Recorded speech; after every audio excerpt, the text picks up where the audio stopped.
Terry is the Managing Director for LSPARK, Rice University Startup Accelerator that we collaborate with. The Wolf Center for Entrepreneurship is an undergraduate degree program, and so if you're an undergraduate and you're interested in entrepreneurship, that's a great way to get involved with entrepreneurship, but it does require that you go through a 3-month lockstep program and there's an application process. The reason mainly that it's up there today is to introduce faculty and grad students the opportunity to get involved if you want to participate in their IP business plan portion of their curriculum. So in that portion of the curriculum, the students actually form teams and use intellectual property from the college to create a business plan around the idea. And Ken was the director of Wolf Center for Entrepreneurship, and Dr. Shi participated in Wolf Center for Entrepreneurship as well. Finally, the ERP is the New Innovation Center. It's an incubator, and they have lab space for people that are interested in working on their technology over there. Ken is now the director of industrial partnerships at the ERP, and he's going to tell you a little bit more about that. So there's a bunch of different resources for different levels. If you're an undergraduate, if you're a faculty member, and then also different levels of involvement, how much you want to get involved with certain things. But they will go over all of that, and like I said, all of it is contained in these packets in front of you. If you have any questions, they're going to do 5 to 10 minutes to talk about their programs that they're involved with, and then they're going to take questions from the audience. Because like I said, it's a ton of information. I'll be around after the program, and I will be available to answer questions. My email's on there actually a few times. So if you want to get in touch with me, definitely do that. And by the way, I kind of skipped over who I am. I'm Kelly McCormick. I'm the Managing Director of Red Labs, which is UH's Startup Accelerator. And I also teach Intro to Tech Entrepreneurship and kind of plan this little shindig. So without further ado, I will get to the actual people that are talking here. First up is Jim Briggs, Dr. Jim Briggs. What's going on here? Oh, there you go. It should, here. I want to see Slideshow. Kelly, do we have his slides? Yes. Yeah, they're there. Oh, yeah, we do. All right, so it's a great pleasure to be here. So a little bit about me. I'm a professor in the Department of Biology Biochemistry. I've also been a co-founder of 2 spin-offs from the University of Houston. So I bring sort of the faculty perspective, but also, again, some expertise, or some experience, I should say expertise gained sort of on the fly in terms of attempting to commercialize. So as I mentioned, I've been a co-founder of 2 spin-offs from the University of Houston. The first one was Visagen Biotechnologies, and I was in fact, I've still never taken a business course of any kind. Don't have an MBA. The kind of, I think, company officers that investors look at very carefully with a very wary eye. So I was vice president, CFO. My research actually is computational in origin, so everybody thinks I can do accounting, so I was the CFO. We founded that company in May of 2000, and we were lucky at that time. Grants were sort of possible to get. They're almost impossible to get these days, so we grew the company by grants and contracts, in other words, with non-diluting capital.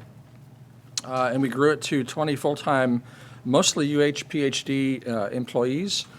And we never produced a product. We were a research and development company. At some point, there would be a product produced, hopefully. And our space was in real-time single-molecule DNA sequencing, and we ultimately sold to a company called Invitrogen, which is now called Life Technologies, so we sold to Life. It was always fun to talk about it that way, in August of 2008, which just a week before the market crashed, and most of us did not immediately invest in the market, so most of us retained our proceeds from that sale. And at the time, which we did not know, Invitrogen was a $2 billion company that was in the process of merging with a $4 billion company, ABI, Applied Biosystems, at the same time they were acquiring us. And so I got the chance to sit toe-to-toe very nervously with their M&A experts, vice presidents, and it was a very nerve-wracking thing, I can assure you. Also recently co-founded another company where I'm president, and FCO means, it's not in a spelling, Financial Control Officer. We can talk about later if you want to. And it's called Metabocentric Biotechnologies. We co-founded it in October 2014 with IP that's licensed from the University of Houston, so I have some experience in doing that. And it's focused on pharmaceutical development, targeting cancers, especially focusing on their metabolism. And we're still pre-funding, although we do have 2 patents that were awarded, to that we've licensed, and we have a contract with a company in China to do some development. So as UH inventors, and most of my comments will be probably more relevant to faculty, but some of them are obviously relevant to any inventor. As scholars, we're involved in discovery, and some of us basic, discovery, and we may not think about the translational capacity, but we do need to think about that because that may provide the ultimate impact of that work that we do. So in order for an invention to have some reasonable commercial potential, that has to be carefully thought about, and the pathways need to be considered. So as UH faculty inventors, again focusing on faculty, we invent. The issue is, do we we have a duty to disclose, but that can bump up against our duty to publish and our pressure to publish, or perhaps not get promoted or not get tenured. So there's some tension that can happen there. But this, in many cases, is just sort of a timing issue. In terms of moving that intellectual property forward, the inventors, whoever you are, you still have the obligation to continue to develop that IP, even if your pathway is for the university to attempt to find a licensing partner. But the other option is that you, as an inventor, may decide to try to license that IP from the university and try to develop and try to commercialize or move it toward commercialization. And there are a lot of issues that clearly have to be addressed in that process, which I list some of those in my slides.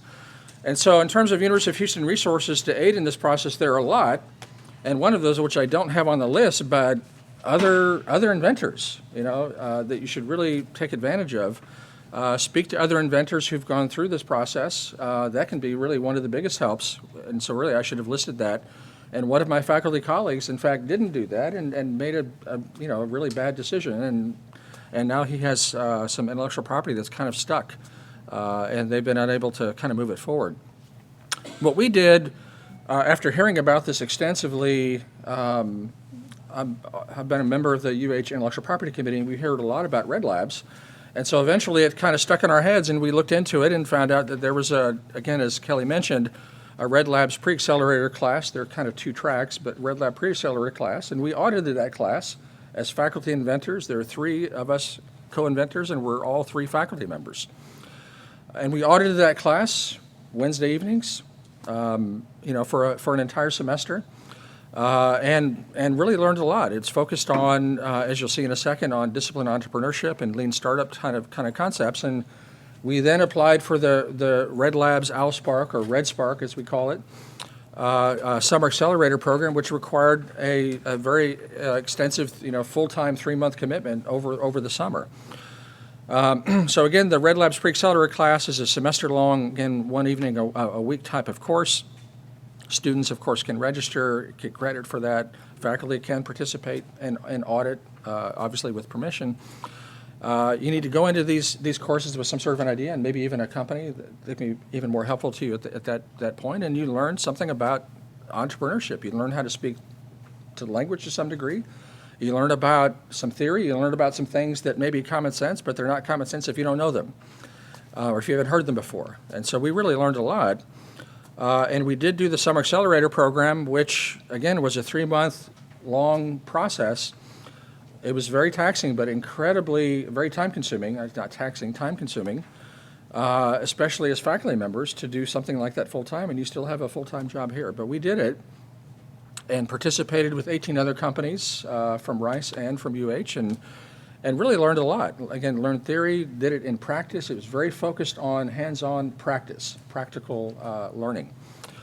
And ultimately, we learned, created a pitch deck, how you pitch, what to include in that, how to vet your idea, how to evaluate the market, how to talk to customers. You need to talk to customers. You may have a great idea, but nobody wants it, or nobody needs it. Or nobody's willing to pay for it, or nobody's willing to pay, what it would require to develop it and market it, distribute it. And ultimately, that ended with a showcase in front of hundreds of investors and business professionals and startups and from sort of this, Houston, Austin, Dallas area. So that was really what I prepared to say, and you'll see more, in my 5 to 10 minutes. I don't know how I was doing, but you'll see more that's written in front of you. And I would urge you to really reach out to inventors who've done this before. Certainly take advantage of the resources that are here, but talk to people who've done it before you sort of make decisions on what to do. Thank you.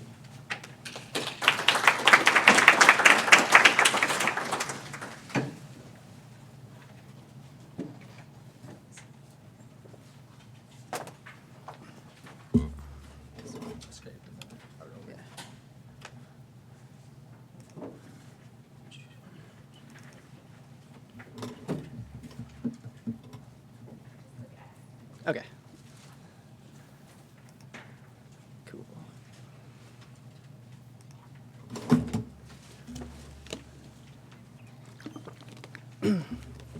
Hi, so my name is Craig Vollert. I'm going to be speaking more towards a student perspective and really kind of transitioning from bench to more of a commercial side. And so a little bit about myself. Currently a PhD candidate at the College of Pharmacy at the University of Houston. Previously, I was got my Bachelor's of Science in Psychology at U of H as well. Throughout, I guess like most students, probably about 2 or 3 years in academia, you start realizing maybe academia is not for you and you start looking for other career options. And so that's where I was kind of at. I tried various things, creative writing, clinical psychology, and then I took a couple of business classes, and then it kind of really went off from there. For the most part, I've been a part of 3 companies, Teomics being the most evolved one. Spiraceuticals was a short-lived pharmaceutical company. There I learned the importance of teams, and arranged marriages for startups do not work really well. And the third one is kind of more recent. It's Village Thread. It's totally different from life science.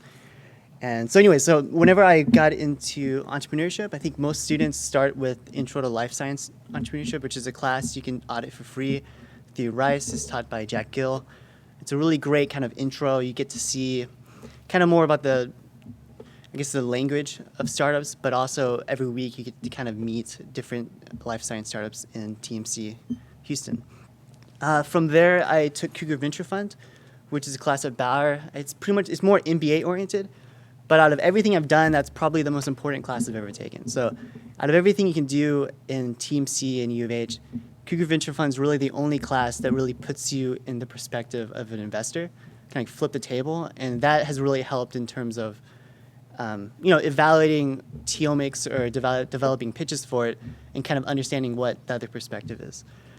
From there, we took the Red Labs Pre-Accelerator, which was an interesting class, and then Red Labs Class 3, and Bow Ventures, which is kind of the second class from Rice that was incredibly good. And then the Ignite Conference, which if anyone can get to that was an amazing experience. And then for students, InVenture has networking events every month at least, and they have sponsored talks where you can meet investors and different people in the commercial or entrepreneurship community. So Teomics, to give you a little bit of background of us, overall our ultimate mission is to improve diagnosis and prognosis of cancer by unlocking and visualizing protein and molecular biomarkers.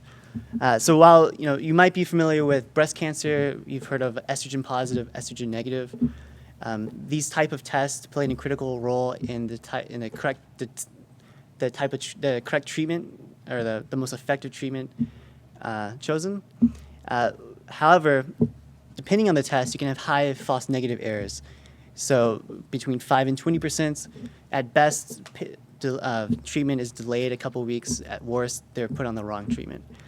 And even though these tests have been around for 70 years or so, we can only really detect about 25% of the proteins in the human body. So we're actually very limited in what we can actually use as a diagnostic tool. And so our technology really addresses one of the key pre-analytical variables of that. And so over the past couple of years, U of H Teomics has really benefited from the gap funding, NSF I-Core, and Red Labs. And last March, we were one of the most top 10 promising life science companies at the Life Science Forum. So kind of give you an idea of how Red Labs and iCore really helped us out. It's kind of like the evolution of our customer. So when we first started with the pre-accelerator and then accelerator with Red Labs, we had like every academic lab. We thought our best customer is going to be, just like us, so research labs, graduate students, things like that. And for a variety of reasons that are now obvious, we learned that was a horrible market for us. Then we went to NSF iCore regional, and there we were still kind of stuck in research labs, but we transitioned to more clinical, so pathologists and path labs. And then what was really helpful was when we did iCore. And so the image is a little busy, but the point that I want to make here is when we first started out, we really kind of thought of our customer as just one person, or it's a path lab, or it's a pathologist. And it wasn't until we started really getting out and talking to the whole community did we really realize all the different, players. So, you have a pathologist or histotech, which is your end user, but we found, the MD is actually the one we really should be pitching to and selling to. It's not the actual pathologist. And so that was very helpful for us. Technology Gap Fund, that was a really important mechanism for us starting out. It really helped us get to develop and strengthen our IP. And it was really the first time we got commercial and technical feedback on the application. And it really helps, bridge. When we developed it in lab, we didn't have a grant specifically for this. The kind of development was a little slow. And the gap funding really gave us the flexibility to strengthen our IP and additionally file a second one. And then while doing interviews through Red Labs and iCore, we were able to further a couple research collaborations that we developed through iCore. And so kind of just based on advice from my experiences so far. So if you're starting a company, this is something from Jim Collins, BHAG, a big, hairy, audacious goal. So if you're doing a company, it really needs to have some kind of overarching, really, audacious goal that's kind of driving it. One thing we found is you're going to have to really rely on a lot of people to kind of help you give advice, especially for us going to clinical. And, these are very important people. They have very busy lives, and they're less likely to actually help you if you come with some really rinky-dink thing where you have this overarching goal. And I think a good example of this is Elon Musk, or Good to Great, of examples of companies or people that have, really driving missions. The other thing is the main thing is to keep the main thing the main thing. And this is something that we've had struggled with in the beginning, which is really focus on what is a core product and get that out instead of going down different rabbit holes. Or getting carried away with your big goal. And an example of, this is Amazon. So they're the everything store, but they started out just selling books, and they kind of slowly took in different departments or different products. And then always say yes to parties. So, key, I think, for us has always been networking and just going to every event we can around the community, whether it's life science or tech. And actually, so 2 of our biggest collaborations with companies have all started from events that had nothing to do with diagnostics or life science. It was actually like Station Houston, going to more of a tech startup. So you never know when you're going to meet, the next person who can really help you. And my email is craig@teomics if you reach me. And that is it. So.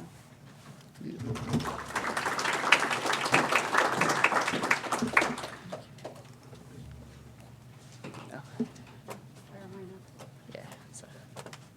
Thank you.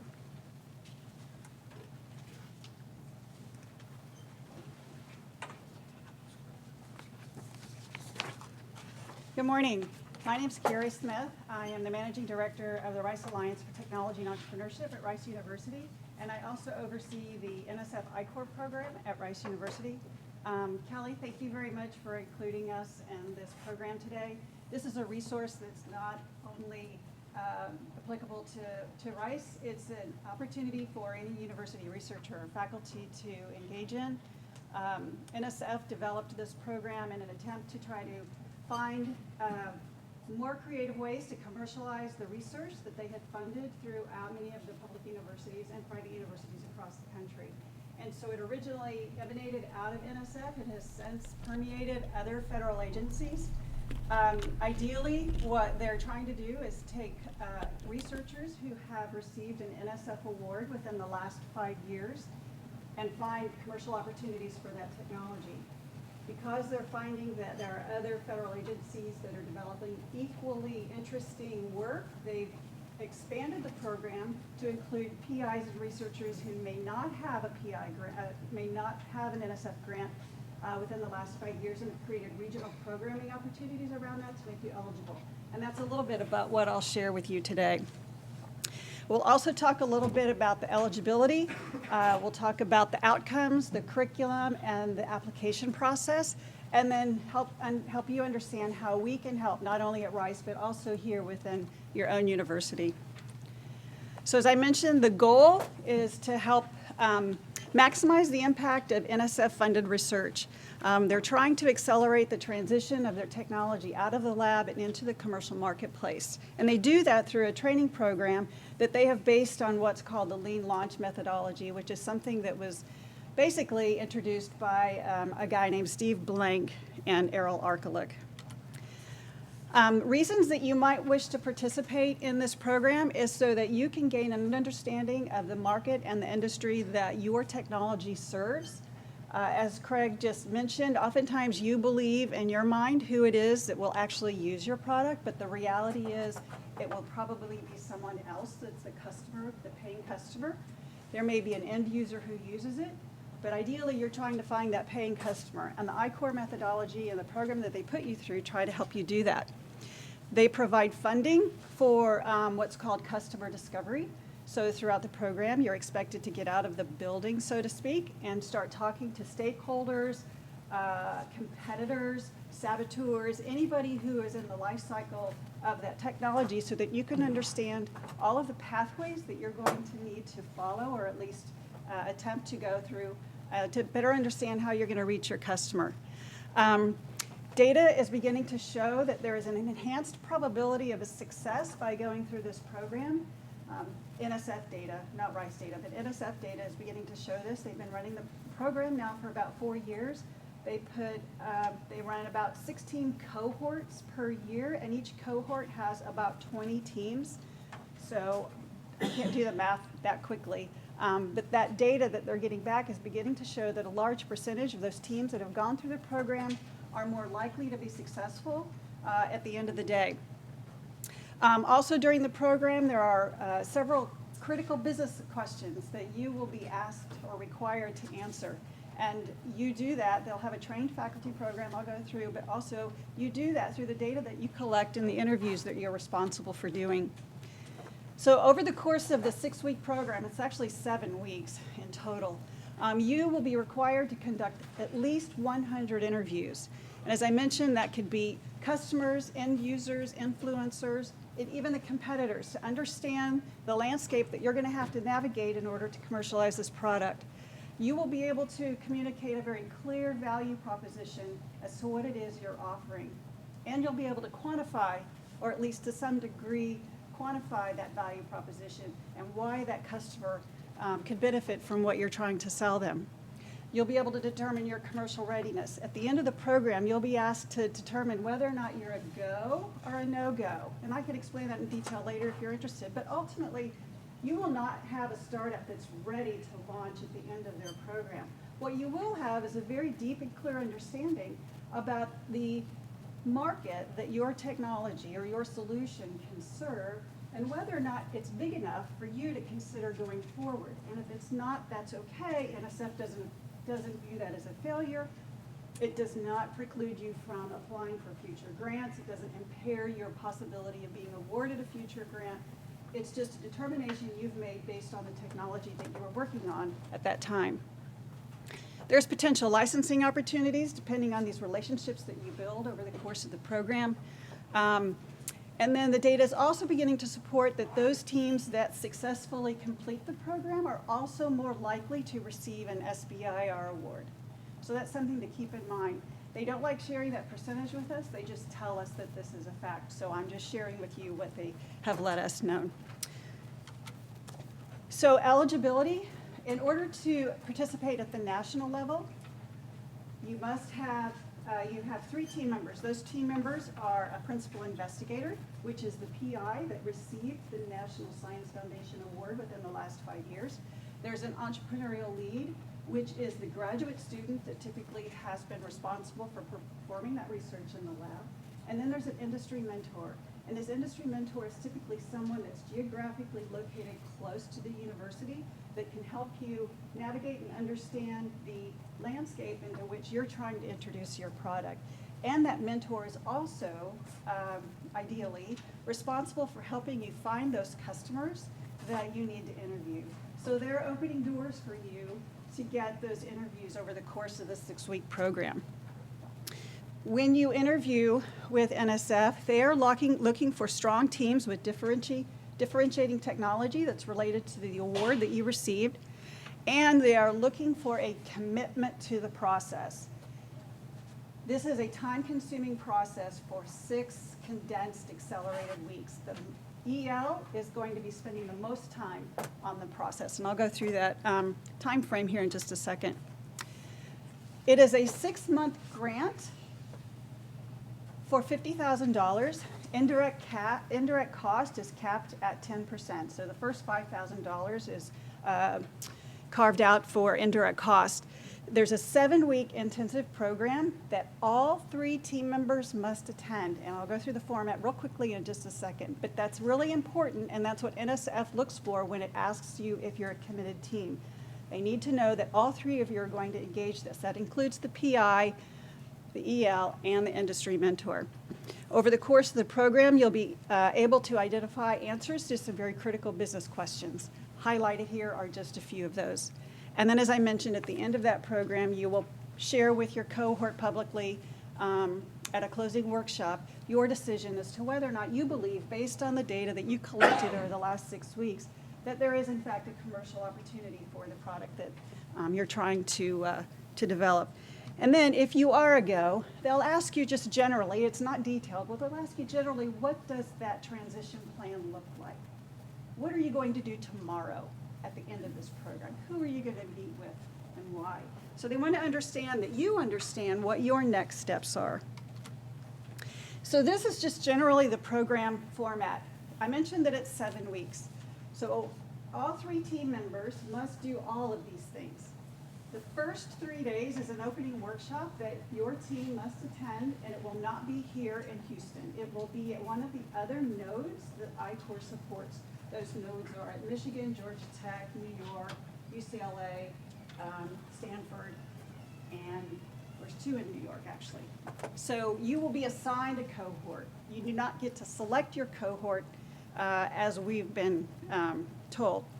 Over the course of those 3 days, you will listen to lectures and you will be pitching what you believe to be your business thesis, at least at that stage. You will also be required to do interviews. So in advance of that opening workshop, it's your industry mentor's job to try to help find people with whom you will meet while you're out there at that destination in that marketplace. Then you return home. And by the way, the EL, as I mentioned, does the lion's share of the work. So in those opening workshops, the EL is the one who's actually speaking to and doing all of the presentations. The PI and the mentor generally just sort of stand there in a manner of support, if you will. Over the next 5 weeks, there will be 1 day a week on which you have to participate in a WebEx. It's about 2 hours long. All 3 team members have to be on the WebEx. Roll is taken. They're very strict about this. And over that WebEx, you'll do 2 things. You'll have a quick 30-minute tutorial by one of the trained faculty members, and EL will have to report out on the lessons that he or she has learned the previous week through their interviews. So as I mentioned, you'll have to do 100 interviews by the end of the 6 weeks, which averages out to something like 15 interviews per week. And so you should be collecting data points throughout this period of time, and the faculty members will have you report out on what it is you're learning and the decisions that you're making as a result of that, and the next steps that you're planning to do. Then at the closing workshop, you'll go back to the same node that you went to at the opening workshop, somewhere not here. It's 2 days. where you'll do lessons learned. You'll have additional training. I think there's a communications module there on best practices for communicating your business thesis. But then you'll be required to report out. You'll be required to give your no, go, go. And then there's a short little video that you'll have to prepare for the audience about your experience going through I-Corps. So I mentioned it's a 6-month grant. The first 7 weeks of that 6 months is spent doing that, generally speaking. Let me go back real quick. Here, the $50,000 that I mentioned, of which you get 45, the money can be spent on the travel costs associated with going to the workshops. The money can be spent to help support the EL. The money can be spent to attend conferences to conduct interviews or to go somewhere and meet interviews. Trade shows and large industry conferences are the best place to go to get large chunks of people's time within that same industry that you're looking for. We're learning that as we're going along. You cannot pay the industry mentor, nor can you pay the PI out of the grant. There is also an opportunity to spend a small percentage of that grant on prototyping, but not a lot. Application process, quickly. If you are already an NSF awardee within the last 5 years, it's very simple. You fill out an executive summary, you send it to NSF. They tell you whether or not they like what they saw. If they like it, they will schedule a phone interview. The phone interview, all 3 team members must be on the interview. It lasts about 15 minutes. I have a list of questions that they will ask you. We are happy to help facilitate that process and train you, if you will, prepare you for that conference or for that telephone conference. If they like that first interview, they'll invite you back for a second interview. And by the way, this first interview is generally with the program leads, Stephen Consek at NSF and Lydia McClure. And they may or may not invite a few other people. If you're invited back for a second telephone interview, that will include in the background several, as many as 50 if they all have been, national teaching team members who are listening in the background, again, to the questions that you're answering, many of which are similar to the first rounds of questions. If you get a thumbs up, then they'll send you an email saying, we like you, we love you. Here are the cohorts that we have available coming up. At that point, they may or may not give you an option to choose a cohort. Generally, they just give you the date. You've been assigned to this cohort. I mentioned cohorts are run 4 times a year. There's a winter, spring, summer, and fall cohort. So that's if you are already an NSF PI, you're already designated. If you're not, we have good news. Rice's part of our job is to promote the program, recruit eligible teams, and deploy programs that make teams eligible to go through. So we offer regional programming that will allow teams of 2 to 3. These teams do not have to fit the exact profile at the national level. What we're just trying to do is deploy programs that familiarize researchers. So if you're NSF, if you're NIH, DOE, DOD, you are welcome to participate in this program. We have one coming up. These programs cost you nothing except time and commitment. We have, it's at Rice. There's a flyer in your packet. The next one is coming up April 24th through May 5th. It says it's a 9-day program, but your commitment on site is 2 days at the front, 1 day at the end, and the rest is customer discovery and office hours with training faculty that we have at Rice, as well as myself. The typical time process for all, well, let me go back. So once you finish the regional program, if you decide that you do want to do this at the national level, well, first of all, we don't charge you to go through this, but we also don't pay you.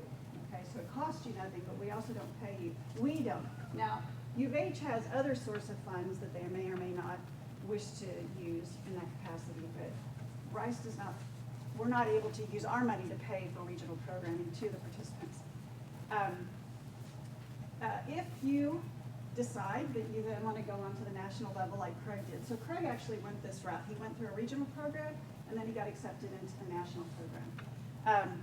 You just let us know, and then we help walk you through the process. I'd say it's very easy. Typical time to answer is about a month. Once you submit your executive summary, it's about a month before you have an answer.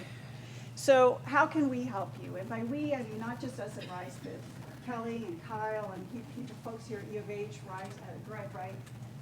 We can help you identify teams. If you need help with team formation, we can help you identify mentors that may or may not be, that would be suitable for the avenues that you wish to pursue. We can review your executive summary prior to submission so we know what NSF is looking for. If your executive summary is fraught with technical jargon, that will be problematic for NSF because remember, they're looking at the commercial opportunities here, they know the technical stuff, right? They're just looking for some commercial opportunities. We can also facilitate any communication with NSF that you may need for us to do on your behalf. And then we can provide resource and contacts before, during, and after your participation in the program. So it's not just a one-off. We're there to help. If Craig called me up tomorrow and said, I need help with X, I'd be happy. We happily do that. So at Rice, we have four that are responsible for deploying the program. Brad Burke is the PI on our grant at Rice. Cass Karwowski has been trained and is a certified national teaching faculty member. He is the one that would actually be teaching the regional program that's coming up, to which you're all welcome. And then I manage all the other stuff. And so your contacts then would be myself. And then here at U of H, if you wish to go through Kelly McCormick, that would be equally a good opportunity for you to do as well. Thank you.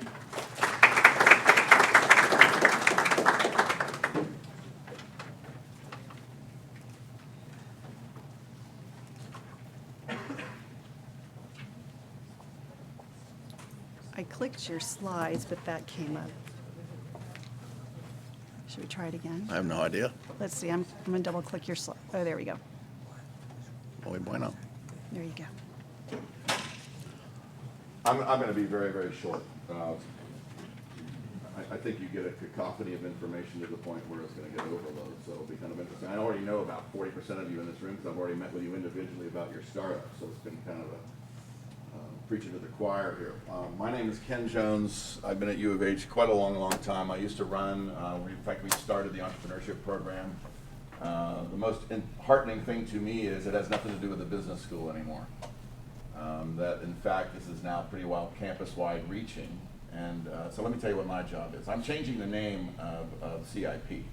It's going to be the Center for Innovation and, how do I want to mention that? And well, I'll let you know. I'll have an announcement. I don't want to preempt that. But we're going to change things. We're going to change the name of the Energy Research Park. It's not going to be the Energy Research Park. It's going to be the Innovation Park because there's so much more that goes on over it than just energy research. If you're not familiar, next door to the campus here, UH acquired Schlumberger's former property in about 2010. UH owns it. There is a royal pain in the butt trying to get there right now because they decided to build 45 and expand it on both sides and in both directions at the same time and cut off all our exits. Other than that, it's been a trip. It's been great. You can get there circuitously by the back neighborhood, but you got to learn your way, and it is safe. We are, as you can see up here, we have built some very, very nice facilities. We've converted 2 buildings so far. We have, unlike the only other place in town is over at the Texas Medical Center. For those of you unfamiliar with kind of the entrepreneurial landscape in Houston, it's really, really evolved. And then now I kind of look at it as almost like 5 epicenters of where things are happening. Obviously Rice and U of H. But you have an effort going on downtown. You have the Texas Medical Center. And what's everybody trying to achieve? Everybody's trying to monetize their patent portfolio. Let's not kid each other. That's the business. The business is that aspect. And so what we've got to try to do is provide you the level of resources, whether it's the educational side, the quantification behind your concept, whether or not it's really monetizable, and if it's not, having enough gumption to tell you that your baby's a little ugly and we got to try to fix it. And that's kind of what we do. So I build businesses and try to help you build businesses around an excuse elimination process, and we're going to eliminate every reason we can control for it not to be successful, take our batting average from there. So one of the very exciting things that we're working on, I've got lots of financing coming. One of the things that Houston's kind of terrible in is venture capital. There's only really one principal venture capital firm that makes much of a difference in Houston, and there are others, lots of family offices, lots of money sitting on the sidelines, more so than kind of a VC mecca. And as such, we got to sometimes try to find that money, because what's going to happen to all of you? Once you get past the monies that you get, you go into what's called the valley of death. You're kind of out of startup capital and your customers aren't paying you yet. Now what do we do? And how do we bridge that valley? And in some instances, that valley can be a very long, long period of time. So that's what we have, and that's what I'll build as we move. At the Wolf Center, we had they still do about 285 mentors. It's a who you know world, and so it's our job to try to get you involved with as many people that will help facilitate you and hopefully grease the skids to at least coming up to a determination whether you're going to make it or not as a business goes. So if you've not been over to the center over there, I suggest strongly that you take a look at it so you can understand what you're up against. If you're from Houston and the University of Houston, you have exceedingly advantaged rent. Our rent rates run from about $10 a foot if you're UH. That's all in, and it's pretty nice. We have here a wet lab facility. We've got 250 benches. We have 19 firms moving in over the next 60 days. So we'll have almost 72% of the entire square footage occupied here pretty shortly, which is pretty neat. My mix is around 70-30, almost 70 UH, 30 from the outside. If they're from the outside, they've got to represent some sort of complementary connection to what we're trying to do here. Are they going to hire a PI? Are they going to hire grad students? Are they going to go ahead and use our core facilities? What's going to be kind of the symbiosis between their being there? Because we are not a hotel just to go ahead and rent out space. That's not our job. That's not my aim in any way, shape, or form. But other than that, we've built a pretty neat facility that I would encourage you to take a look at. One of the things we're working now with the engineering school, one of the things we're missing at UH in my view is a makerspace. So we're looking, I had a long meeting unbeknownst to you guys yesterday on that. So we're going to figure out how we can start to build a makerspace more than what just the library offers that will allow for that level of involvement again with the kind of expansion capabilities. I had a 2-hour meeting yesterday with Couture, Chancellor Couture, who's very, very, very excited about what we're doing, now wants to meet with me weekly. So I've definitely gotten her attention. So everything from the ideation process all the way down to the types of networks that we'll think that you need to be involved with. We'll have industry experts lined up around your technologies to help facilitate that level of growth and kind of get you on your own 2 feet. Because what's my job? My job's to kick you out. Because if I kicked you out, that means you're standing on your own 2 feet and doing fine. There is no gestation period, no minimum. Unlike an accelerator, ours does not have a gestation period of 90 days. You will stay as long as you need to stay and as long as it makes good sense to stay. That way there's going to be, I think, great opportunities come about. So I've lined up all these types of resources so that you don't have to go out and find that. And then you can kind of choose whether or not that's a good fit or not as you start to move forward and you're kind of past the stage of whether you've gone through I-Corps, which I can't encourage you strongly enough to become a part of. It's really, really, really effective, especially if you've never had much customer validation training. It's well worth it. Other than that, spur your innovation at U of H. Nice to talk to you. Thank you.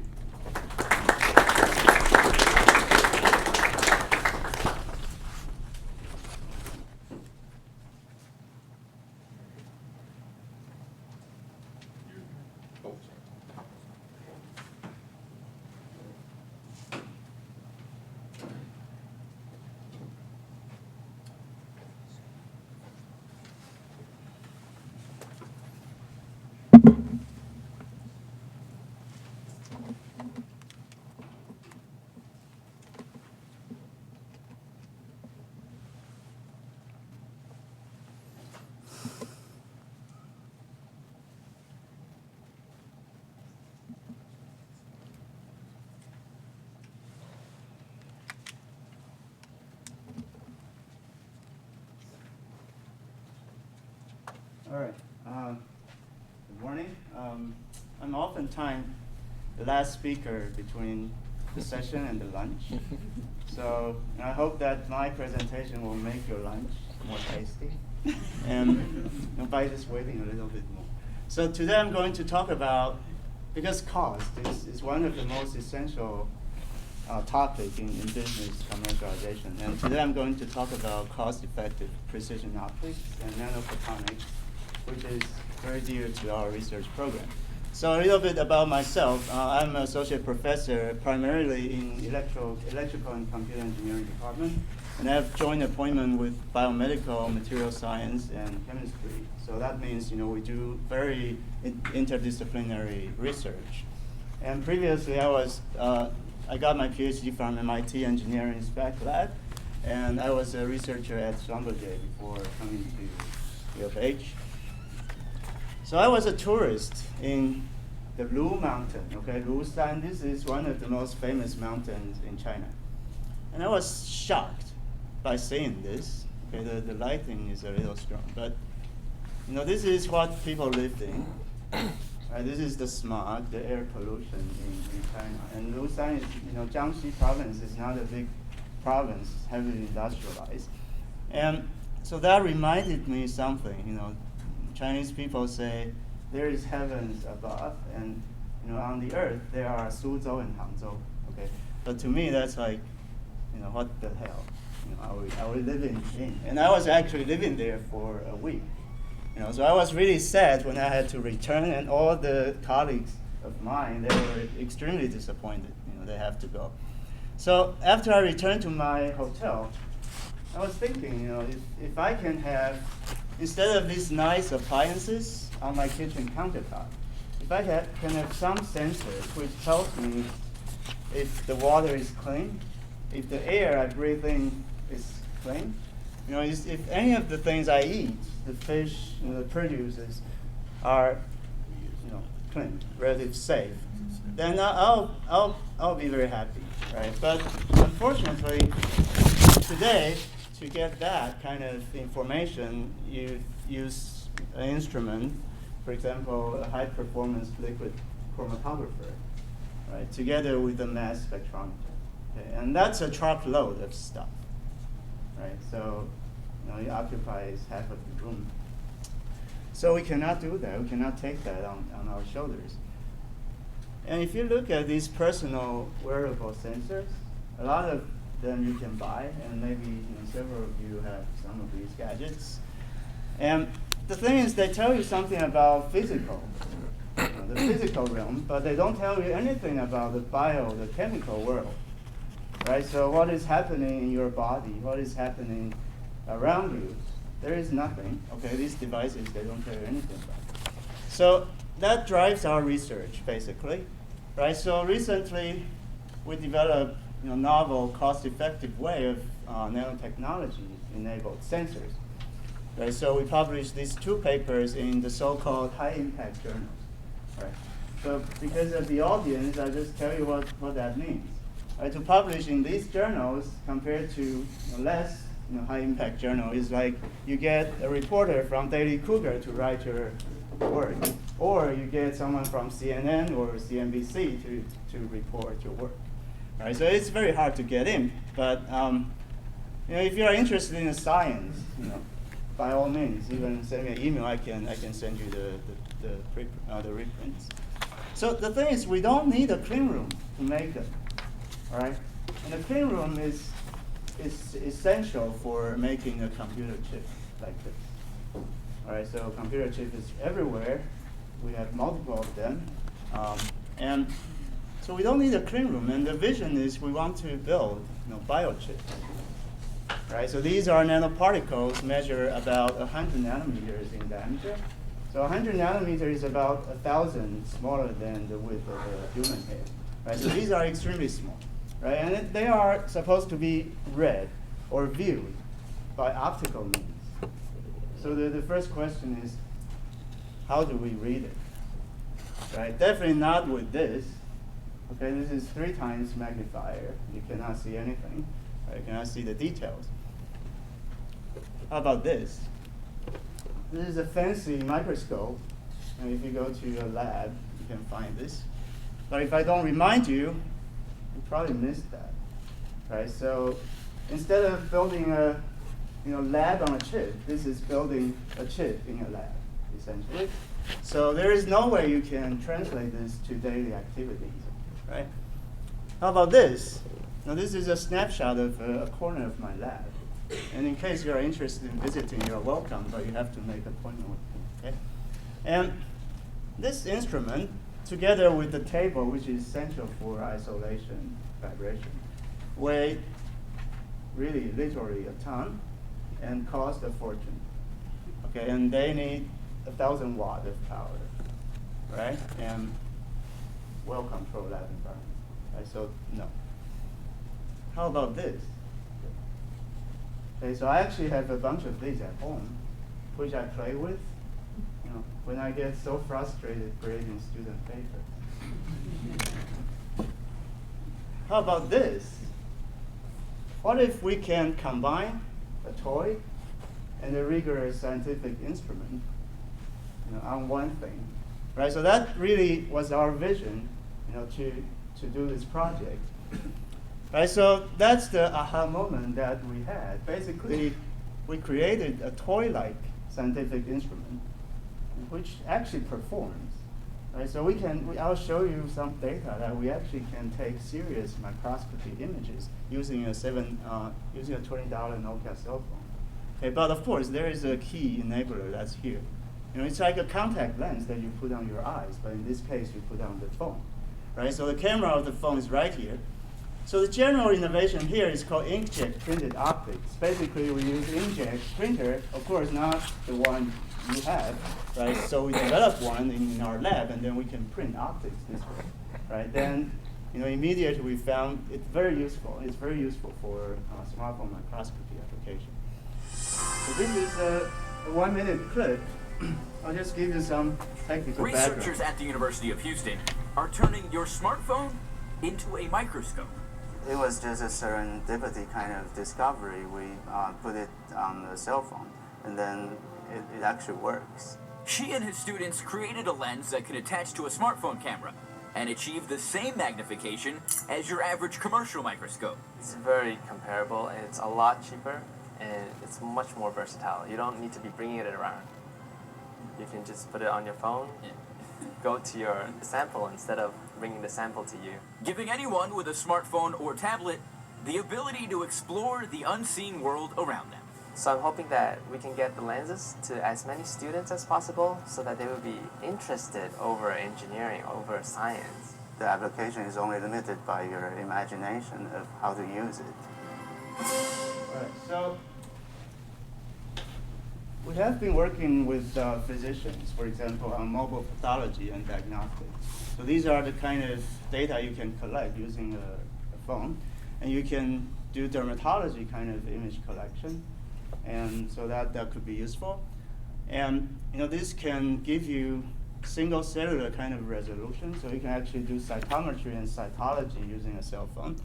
And combined with, don't forget, the cell phone is a very powerful computer, right? So you can do a lot of data analytics these days.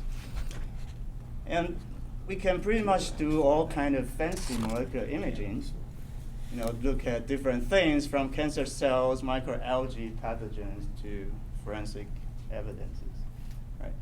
And many other things. This is on our website.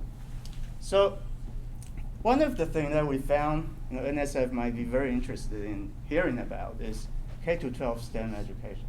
Okay? Because this is what happens on a daily basis at school, right? And the thing is, every student has a phone, and every classroom has a bunch of iPads, right? So this is a great potential application. So the view I have about I-Core is, it is a process of extreme vetting, right? It's not vetting, of course, a Syrian refugee. Right? It is vetting of a business market or a business model. Okay? Basically, all you do is trying to accomplish that. Right? In I-Core, through what? Through interviews of potential customers. Okay? So you have to expect interviewing more than 100 people. And of course, those are stakeholders. In our case, teachers, administrators, parents, students. Right? And through the process, we are learning how to actually turn something that is nice to have to something that actually addresses a pain point in this group or groups of people. Right? So it becomes a must-have kind of product. Okay? And we learn about our challenges. For example, the US education system is broken. Basically, the schools are broke. Okay? And the thing is, the people who want to buy these are different than the people who can actually buy them, right? Because teachers and students, they don't have budget. They cannot buy anything. Okay? And we learned that through different channels, for example, existing distributors, we can do this better, and we can go to trade shows or approach private schools who might have a little more funding. And I have some warnings to PIs. Okay, I learned this the hard way. You have to expect to lose the student for 3 months in the lab. Really. You don't have this kind of fancy thought. He can still do research. Basically, he is out. He's gone for 3 months. And that's if you're lucky. Right? If not, you can lose the student forever because he's married to commercialization. He loves the idea. He can just run with it. Okay, and not coming back. Right? But that could be the best thing for both you and the student. Who knows, right?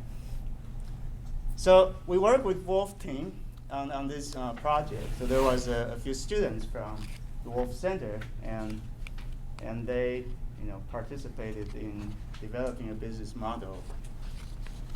So the question is, why do we want to do this, right? Because as a research active faculty member, you are already wearing all these hats, from a lecturer, lab manager, researcher, paper mill, blah, blah, blah, to janitor.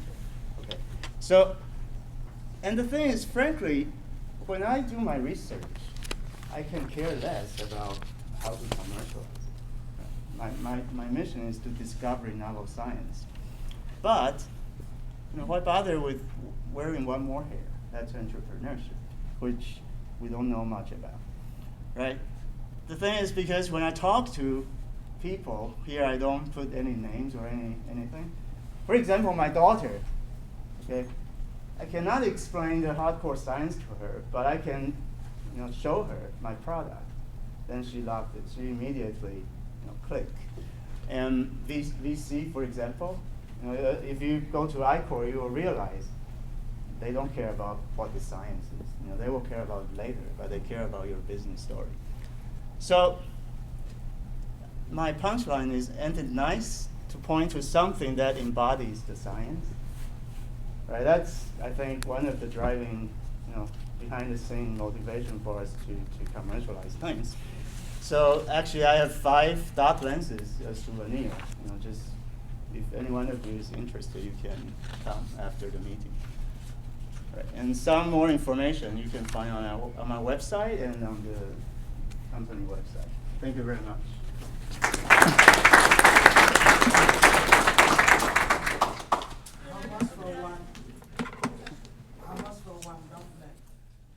How much? Well, retail price is about 13.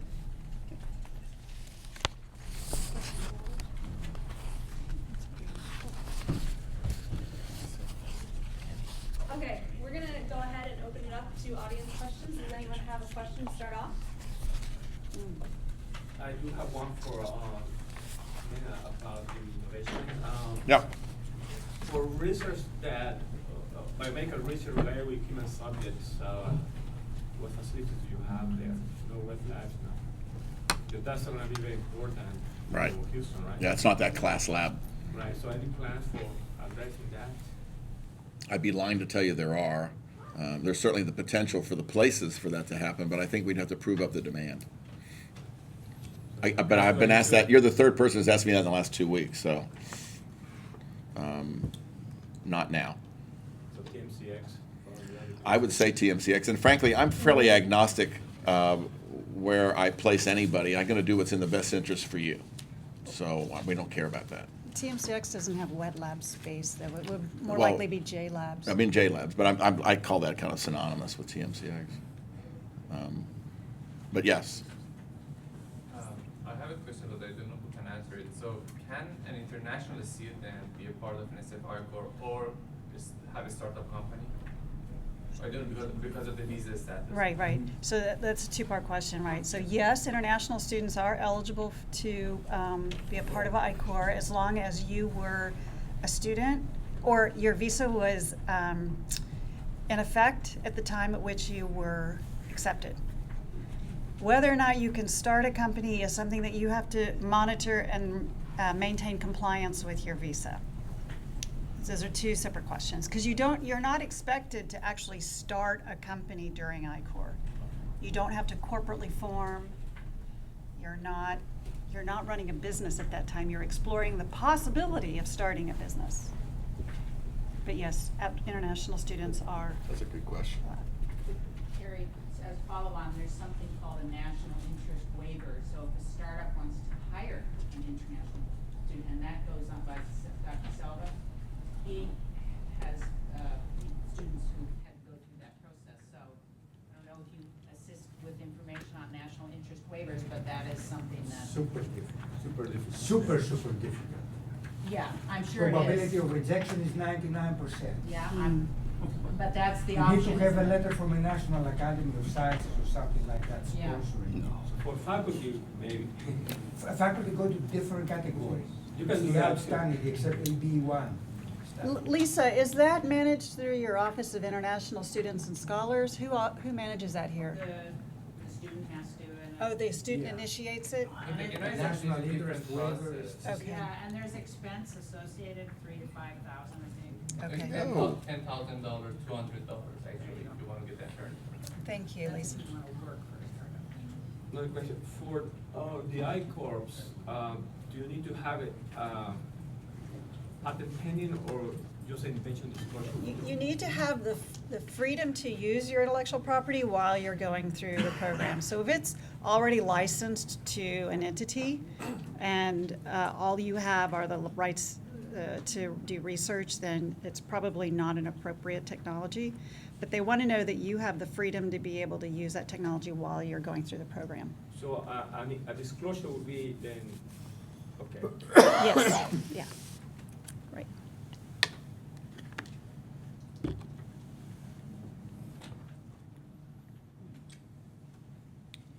So, I-Corps seems like a remarkably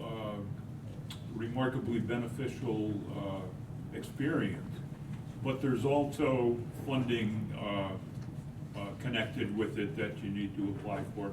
So, can those be separated? I'm fortunate to be in the position of not needing the funding, but I could certainly benefit from the discipline.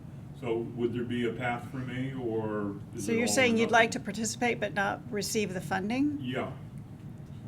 I've never been asked that question. Is there a fast track for that, I guess, basically? So what I might is my recommend question. is maybe you go through the regional program first, because you're going to learn almost as much in the regional as you will in the national. It's just that the expectations of your participation are much more reduced. So you'll only be doing 15 to 20 interviews during the regional program, but you'll understand the methodology.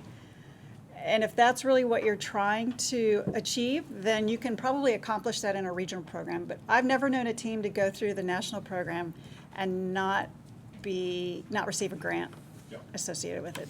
Not to say that it doesn't exist. I'm to that as well. In addition, through the U of H I-Corps site and all the Red Labs programs and everything like that, we have a mentorship program. So you can actually come directly to me if you like, and we can talk about how you can, get a lot of the same resources. I would totally agree with Kerry. A good way to do it would be to start with one of our programs, that are pre the national program for I-Corps. There's And several you are? I'm Greg Wright. I'm an entrepreneur in residence. Thank you. Craig, did you have an NSF grant? Because it sounded like you went the regional path, then nationals, or is the regional path a way to skirt the requirement of having an NSF grant? Right, we used the NSF regional as a way to qualify for the national. But So going through the regional, you have to successfully complete it, which means you have to meet all of the outcomes that are required of you. You also have to make sure that the faculty member who's teaching it endorses you at the end of the day. What that does is makes you eligible to apply at the national level. It doesn't guarantee you automatic admission into the program, but it does let us put you in front of NSF and say, here, we believe this team is valuable and should be considered. So NSFPAs don't ever do that. I'm sorry? NSFPAs don't ever do that. If you currently have funding within the last 5 years, you don't have to do that. But we can help you facilitate that process too. What is the effect of regional ICOR on SBIR grant? I don't know that there's any correlation between the two that I'm aware of. So it's not like national ICOR in that sense? In that sense, yes. So if I as a student want to participate in the NSFIR course, the PI, does it have to be my direct advisor or can work with anyone? At the regional level, it does not have, the teams do not have to rigidly fit that criteria. You can go through with you and another student. You could go through with a mentor or a combination of another student and a mentor. We'll take 3. But when you apply at the national level, somehow you have to tie in a PI element, which there's a lot of flexibility that we can help you work around with that. Right. When I was joining, there were teams whose PI never met the students before. So they just formed because they want to do ICOR. So what's the success probability of ICOR? What's the probability of getting the grant? What's the purpose? Success probability. Every team that we've put through a regional program at Rice, that includes several U of H teams. Shashir Shah had a team go through, if you know him. Trying to think who else was in your cohort that went through. We've had 100% success sending teams that wish to go forward be accepted. Was that your question? I thought your question was, or do I get funded? No, I'm just saying you're eligible to apply. If you do not have NSF funding, you're not eligible to apply. Okay, yeah. What is the probability of success? It depends on how you interview as a team. With NSF grants, the success probability is like 10 to 15%. Is that the same thing with that? Every team we've put before them has been accepted. So I just feel we just spend a lot of time grooming the teams and helping them understand what those expectations and outcomes are so that they don't get blindsided by any of the questions. But, I mean, I can't guarantee success. In regards to the makerspace that you were talking about earlier, what are some of the venue names that might have? That's yet to be determined, but obviously 3D printing, lathes, more machine shop type equipment. I'm trying to get it, I'd like to put up where we have that big overhead crane. So that's yet to be determined. Do you have something in mind? Because I'm with the Department of Industrial Design, we have a makerspace in the Keelan Center. I know you do. I would recommend going there to see some of the stuff. No, I've been to all of them. Okay. Yeah.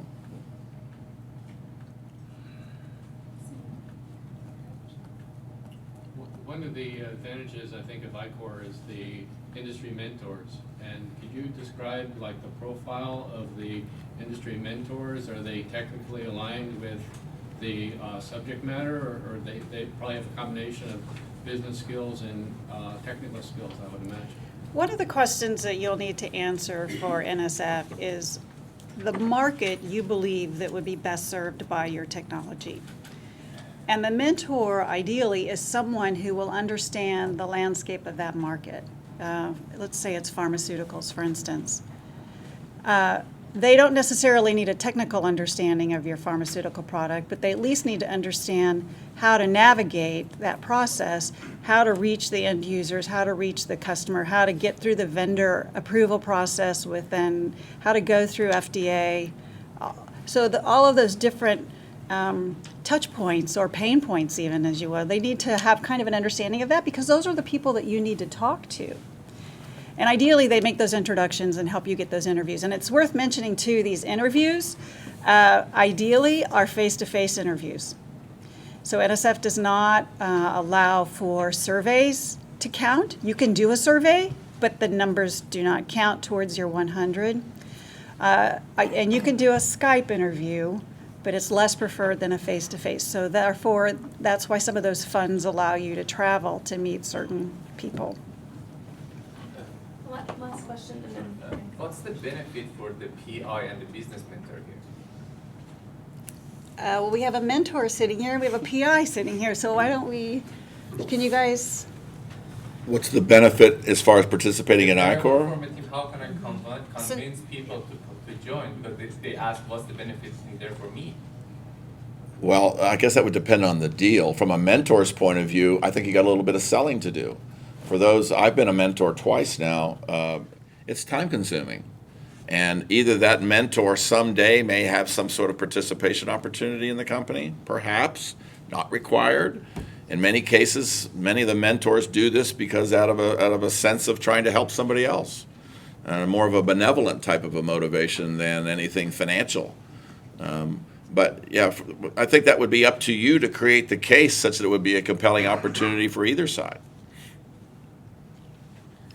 I think, I get to see a different side of the world, right? Because you have to stand up in front of a bunch of people who are serial entrepreneurs, and they basically tell you your science worth a penny, and all they care is how you make your pitch, and your business model, etc. So you learn a whole different world of things. All right, so it is about 12:45, and we are going to break for lunch. If you guys have any other questions, like I said, I'm sure they'll be around a little while, and then I'll be around after the program. But I hope you guys learned a lot about the different resources available, everything from the 3-month time-intensive Red Labs to getting involved with WC and having students build business around your idea, and then of course I-Corps and the ERP. All I want to say about lunch is if you noted on your RSVP that you had a vegetarian, vegan, or gluten-free option, those are available. But if you didn't note that, come talk to me because we only have limited availability there, so I don't want to not have someone that noted gluten-free and they can eat something else, not have it there. So lunch out in the hall. If you go straight to the right, it's out in the Casino lobby, so right in front of the auditorium.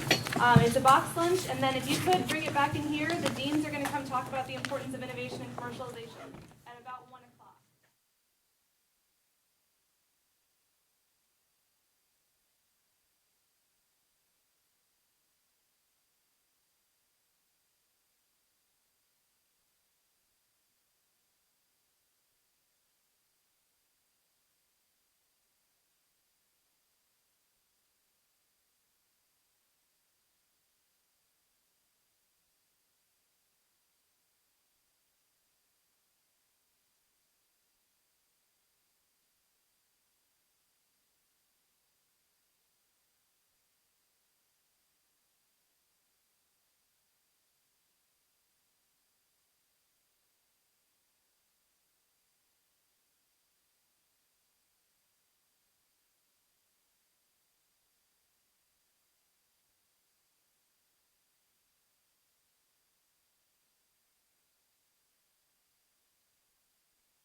W.T. Bauer College of Business, and Dean Joseph Tedesco from the Cullen College of Engineering.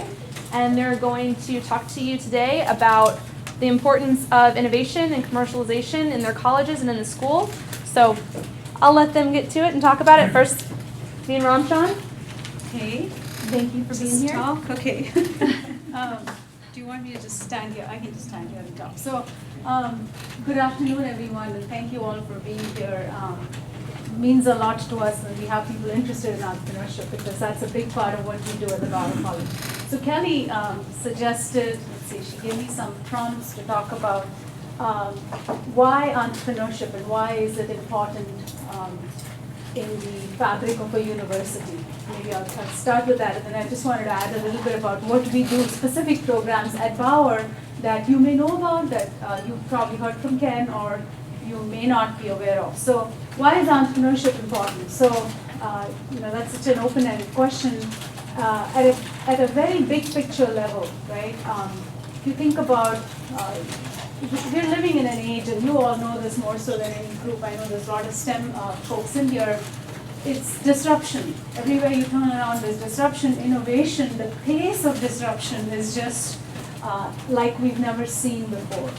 And at the end of the day, an entrepreneur is someone, this is Peter Drucker's definition, someone who disrupts and who upsets things and disorganizes things and creates something new from that. So at a very big picture level, if we can teach, share with our students the skill, what kind of skill? The skill where you're comfortable even if there's disruption around you, right? The most difficult thing for most people to deal with is change. But if we can teach people how to be comfortable when things change around them, that's a very, very valuable skill. So at a very big picture level, that's critical to entrepreneurship, and it's important that we share that with our students. The second point that I thought I'd make is that the beauty about entrepreneurship is that you, again, this group probably knows this better than anyone else. I think about the Wright brothers and the story of the flying machine, right?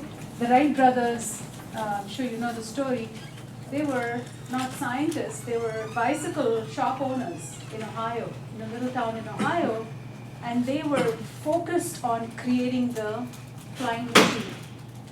In New York City, there was a physicist, Samuel Pierpont Langley. Okay? He had everything he needed. He had funding from the US government. He was employed by them. He was supported, failed miserably. The Wright brothers succeeded. Not that he shouldn't be a physicist, don't get me wrong. But the point is, they had that spirit of, we want to create something, we want to risk something, we don't care if we fail. We're going to keep trying until we succeed. And that's how they did it. And so the success stories we hear are really successes that came after several failures, which we never hear about. And sharing that message is also very, very important, I think. And thirdly, of course, this economy, more so than any other economy, depends on small businesses. Totally depends on small businesses. About half the number of private sector jobs in this economy were created by small businesses.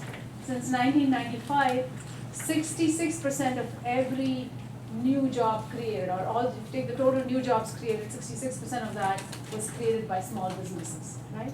Innovation, we talk about innovation, 13% more innovation, more patents coming from small businesses than from any other sector in the economy. So for all those reasons, teaching students to innovate, to be comfortable with innovation, and not to have to fit into a mold is critical for us. What do we do in the business school towards helping share the knowledge of entrepreneurship? Program-wise, we have programs at the undergraduate level and the graduate level. Undergraduate level, we have a major in entrepreneurship. You can specialize in entrepreneurship and get a degree in entrepreneurship. You go through a curriculum, and then at the graduate level, we have a certificate in entrepreneurship. You could be doing your MBA or an MS in accountancy, finance, marketing, whatever, but you could get a certificate in entrepreneurship. So that when you graduate, you have your diploma, but you also have your certificate that says went through entrepreneurship. So that's programmatic. The undergraduate program, we have about 35 to 40 majors every year, but on average, about 2,000 students from across the university take courses in entrepreneurship, engineering, technology, the law center. All these students can take some of the basic courses, and they may not major in entrepreneurship, but they still have those skills. So that's something we do, that anyone who is interested can always come to the Wolf Center and take courses. At the graduate level, we have courses in technology commercialization. In fact, we have a unique program where, actually, no, let me back up a little bit before I move on to the graduate. We have Kelly's program. We have Hassam and Kelly, who created Red Labs, which is our accelerator at our college, which is a space, I'm sure you've heard of that, that focuses on technology startups. So if you have an idea related to technology, you just come to Bauer, sign up for this curriculum, sign up for this course. Through the spring semester, you are mentored, you're given resources, you're given access to mentors, and you are trained to think about how you can take your technology idea from an idea or an equation maybe, or an app, to a commercializable product that translates into customers, into sales, into dollars and revenues. So how do you go from technology to the market? That's what that is all about. And anyone on campus can come apply to be a part of that course. We do that in the spring. In the summer, which is even more exciting, I think, these students work together in teams, and the goal is that by the end of the summer, they have an idea that they can then pitch to venture capitalists, to entrepreneurs, to investors who are interested in finding out more about the product, and very importantly, interested in investing. So over the last 3 years, we've actually partnered with Rice, their Spark Accelerator, and our students present along with their students, and that event has really taken off, if I may brag about it. So good opportunities to be connected to the people in that domain. So you're developing an app, cancer research, detecting cancer through iPhone technology, whatever it is. Are there others doing that? And what can we benefit by talking to people who've been there and done that? So that's our goal in connecting students to mentors, to people out there in the community that can help. So that's one part of the curriculum. The second part, which I think is really unique, is that the college we've created something called the Venture Fund, the Cougar Venture Fund. And what we do with the Cougar Venture Fund is, it's a donor gift that was given to us, but our students take a course in technology commercialization. And the focus of the course is that you look at technology ventures that are brought to us by the Houston Angel Network. And rather than thinking about it as, how do I start this business, I think about it as, if I'm an investor, would I want to invest in this business or not? And the reason that skill is important is, if you are a startup, or if you're planning to do a startup, at some point you're going to have to need resources. You're going to have to go out and pitch your idea and get funds. And how does an investor look at a venture, and when are they more likely to invest? Understanding that part of the equation helps students then put together their business plan. So that venture fund has actually, and again, it's open to all students, all graduate students, even undergraduate students on campus. And we've had business, the law center students participate, technology participates. Every now and then there's an engineering student who participates. And at the end of the semester, they present their case to the college and recommend whether the college should invest in it or not. To date, we've invested in 3 ventures, okay? Small investments, and all student-driven. The reason I'm sharing this with you is that one of those ventures last semester had an exit, and they tripled their investment. Okay? So the students, as they learn to create startups, are also learning to think about, how is the investor thinking of my startup, and when are they more likely to invest in the startup? So right from creating a business that's going to be selling cupcakes, to a business that's going to be commercializing or bringing to the market the next generation technology for cancer research, whatever the case might be, we are thinking about all these in terms of the business aspects and really in terms of connections. How do we connect you with the right people in Houston that can then be your mentor and help you get to the next stage? So as you can tell, I can talk about this all day, but I'll let Joan chime in here. So.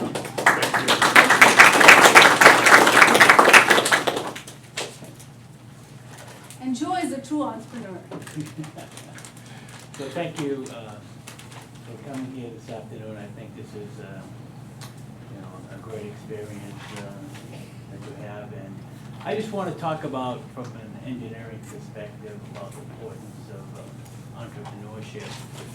So at any Tier 1 research university, the basic culture is founded on making breakthroughs in science and engineering to solve society's great challenges, whether they be in health, whether it be in energy, whether it be in the environment, infrastructure, or other technologies. So commercialization is a necessary step in getting the research from the lab into the marketplace of the society, as Latha mentioned. And that's so very important. And so what we're trying to do in the college is kind of create a culture where faculty and students can do that. We're trying to facilitate opportunities for them to get their research from the lab and into the marketplace where it can have some meaningful impact on society. So solving problems, we believe, is really the bedrock of entrepreneurism, which is why commercialization and entrepreneurism go hand in hand, basically. In solving problems and building things is what engineers do, right? And so how can they take that ability for solving problems, creating things, and bring them into an opportunity where they can help solve these problems in society? So as a faculty member in a College of Engineering or College of Science, there is great pressure on our faculty to do research, but funded research. And primarily, most of the funding, I'd say, if you look at the research portfolio for engineering, 80% of the research funding comes from federal sources, such as agencies such as the National Science Foundation, the National Institutes for Health, NASA, Department of Energy, Department of Defense. There's at least a dozen agencies that fund our research with federal dollars for universities. Now, more and more, the expectation is that these funding agencies, yeah, they're interested in the basic science behind all this research, but they're also more interested now in the translational component of that research. That is to say, how can it be commercialized? And how can it create jobs, basically, and stimulate the economy? So there's an additional pressure on the faculty, to go ahead, do their research, publish papers with their graduate students, but also think about the commercialization of their IP. So I think it's important for universities and colleges, particularly colleges of engineering, to provide faculty with tools that will, first of all, help them be successful in obtaining funding from these federal agencies, which their very career depends upon, and also provide them with the appropriate training so they know how to commercialize their research. So I think, many faculty, there are some that are just natural born entrepreneurs, but there are many, particularly in engineering, that really they have a great idea and they just don't know what to do with it. So I think we need to create, in engineering, create programs that facilitate that transition from the research side to the commercialization and out to the marketplace. We want to kind of complete that transition. So as you know, and Latha mentioned, UH has some excellent programs, as evidenced by the creation of the UH Innovation Center and the ERP. I think if you haven't been out there and looked at that, it's really a fantastic facility, and it's available for entrepreneurs who want to do some commercialization and start their own companies. Also, there are great services offered by the Division of Research. in the excellent Red Lab programs in the Bauer College, as Lata was referring to. And the Red Labs has some great programs such as summer accelerators, 3-day workshops, startup weekend, and startup career fair. And also, we'd like to, encourage our students and faculty, once they've moved far enough along, to take advantage of the facilities and services that are offered in the Innovation Center out at the ERP. So, at the college, I noticed that there are some students that participate in some of these entrepreneurial programs. I think the big detriment to our students, particularly the undergraduate students, is that the curriculum is so packed that they really don't have the opportunity to participate in these great courses that are offered in the Bauer College. And Latra and I had numerous talks about this, and I said, their curriculum is just full. I mean, they really can't squeeze in another even 3 hours. So one of the things that we're trying to do in the college is to build on what's available. So things like putting resources into undergraduate research. I think that's key, because that will certainly pique the interest of our undergraduate students. Hey, as what's possible here? Okay, I did this and I do this research, and get the students thinking about, what can I do with this research? And so what we want to do is assist the students to do that in working with faculty. And I'd like to say that some of our faculty, that all our faculty are engaged in commercialization and entrepreneurship, but that's not the case. I think some of our faculty need the prodding as much as the students do. So this would be good for both the student and the faculty. So with that, we can help the students and faculty participate in such programs as the NSF I-Corps regional training. I think that's a great opportunity for faculty that want to commercialize their research, and hopefully go on to national competitions and more. I think there's just not enough of that going on in the College of Engineering, and we're trying to find ways to assist our faculty and encourage our faculty to participate in those activities. So I'd just like to say that, entrepreneurism by nature is multidisciplinary, and engineering looks forward to working with Bauer and NSM on many of these programs to get our faculty and students engaged in the whole world of entrepreneurism and commercialization.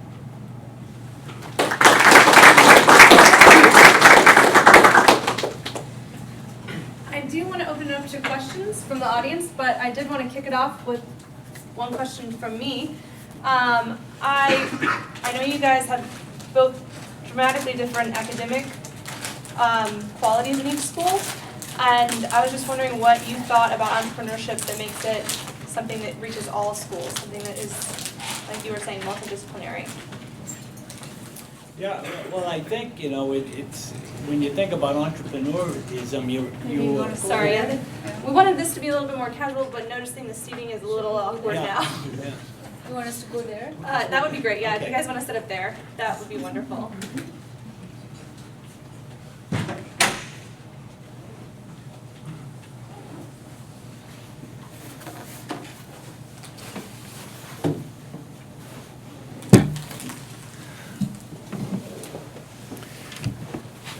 So if I look at, from an engineering perspective, as I say, engineers, through their training, they're just taught to find solutions to problems, no matter what that problem is, with technical problems.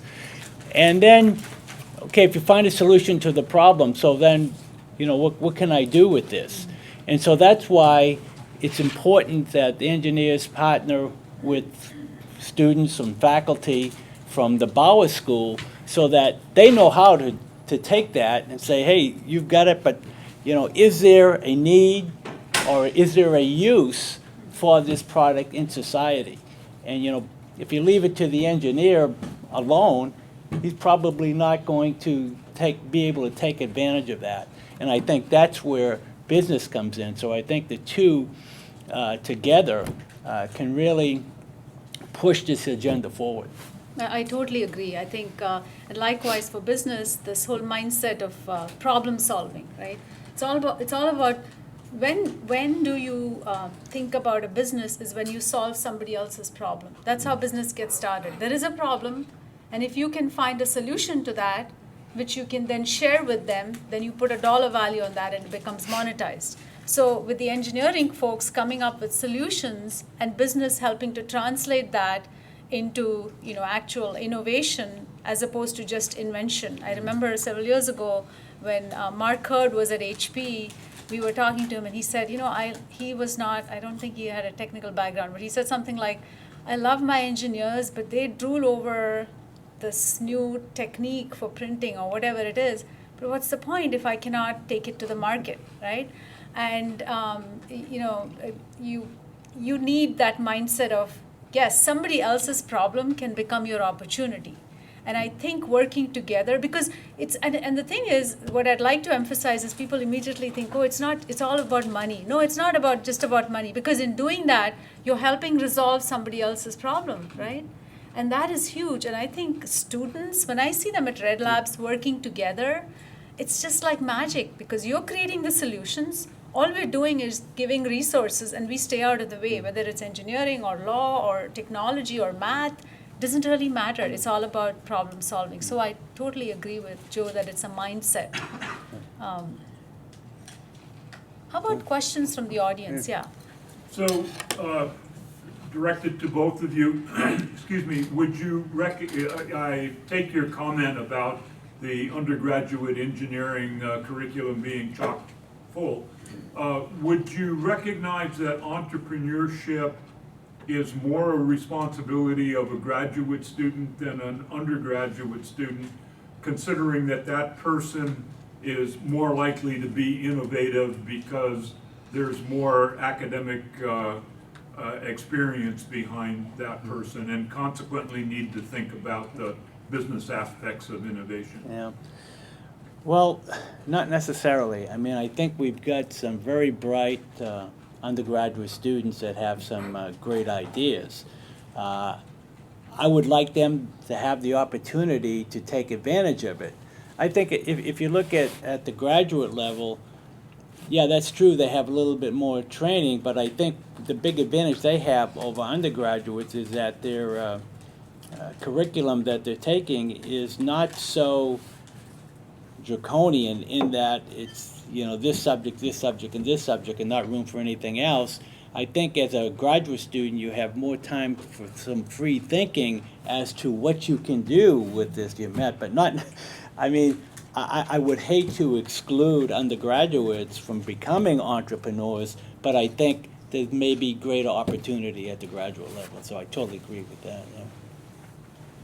And I agree with Joe that undergraduates actually can bring in that, there is more of a, willingness to take risk, because you don't know how many ways you can fail. As you get older, we become more risk averse, right? It's like you have your, so from that perspective, in fact, our entrepreneurship program started as an undergraduate program. And it did well, and then we said, okay, we'll take it to the graduate level. So in terms of pure ability to take risks, all power to the undergraduates. I don't know, how many of you are undergraduates here? Excellent. Yeah. Okay, good. Don't be discouraged. Yes. Yeah. Just find the time.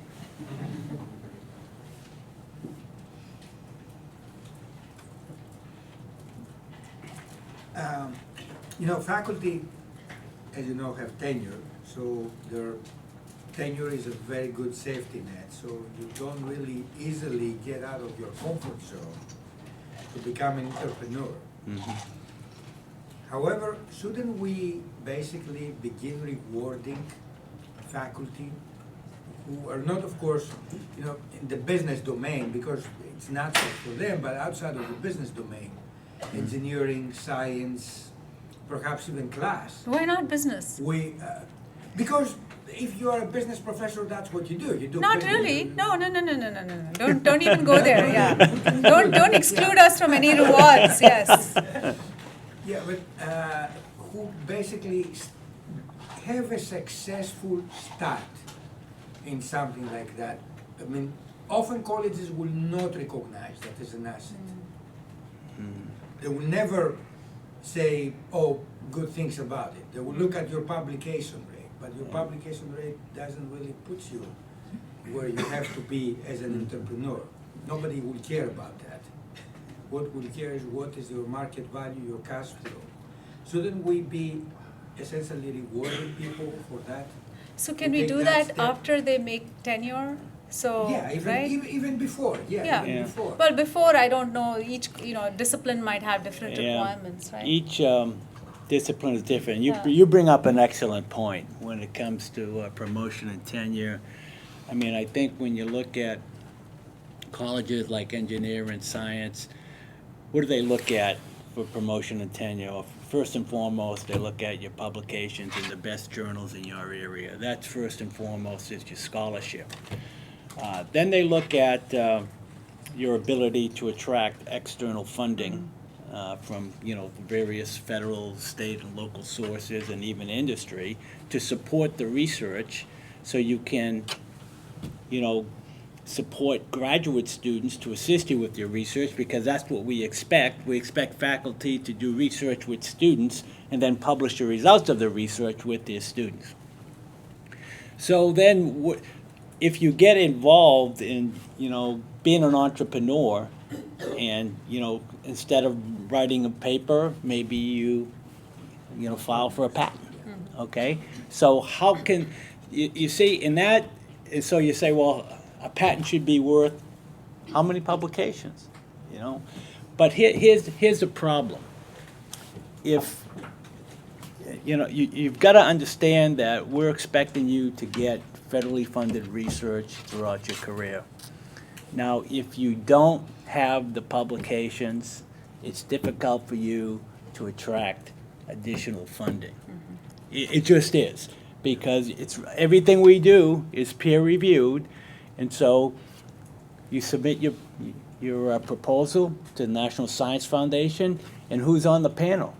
Well, there's a panel of a dozen faculty members from around the country, and you may have a good idea that you want to get funding for research, and then these other faculty who went through the promotion and tenure process are looking at, well, this guy, he doesn't have any he hardly has any publications. So, it's going to be a tough sell to fund it. So, in my advice to faculty is, particularly junior faculty that are untenured, I said, you've got to focus on those activities that are going to get you promoted in tenure. Otherwise, you're just not going to be here, and we're going to lose out on you. So get your tenure first, and then, gradually you can get into the entrepreneurism and commercialism, and that's what many successful faculty do. Lock down your tenure first, and then you have more freedom to do these other things. And it's the same in business. The journals that reward you for tenure are not the ones that applaud entrepreneurship, right? Mhm. So No. we have over time developed a strong group of clinical faculty who work with those students. Only now is the discipline generating interest in entrepreneurship, where it's slowly rising up to Yeah. be, at the academic level. So it is it's a similar concern. I think we're sort of in a transitional Yeah. period now. Now that the funding agencies, particularly NSF, the holy grail of basic research, is saying, okay, what's the translational component of this research? So it's going to take time, though, because, academia, as you all know, moves at a glacial pace. So it's going to take time for a cultural shift to understand the importance of doing these types of activities. As a PhD candidate in engineering, do I have the liberty to take, like, say, a law class, the patent law, and then have that covered underneath my graduate fellowship? Or like a business course in the MBA college or business college? Or do I have to pay for that class out of my own pocket? That's a good question. Yeah. I think that, as a graduate student, you get a tuition waiver, right? And I think it covers so many hours per semester. So I believe as long as your advisor agrees, you can take those courses. And you should be able to. As long, as you can, obviously pass your qualifying exam and then write your dissertation to the satisfaction of your advisor, because that's what he's interested in, because that's what he's funded for. I actually think I got persuaded not to by my advisor, but I think I was told that I'd have to pay for it out of pocket when I tried to take a class. Oh, really? Well, from college. I guess, that would vary from advisor to advisor. Are you, have you finished all what he thinks is required coursework for your PhD? There's no set. That's expensive, yeah. Yeah, well, yeah.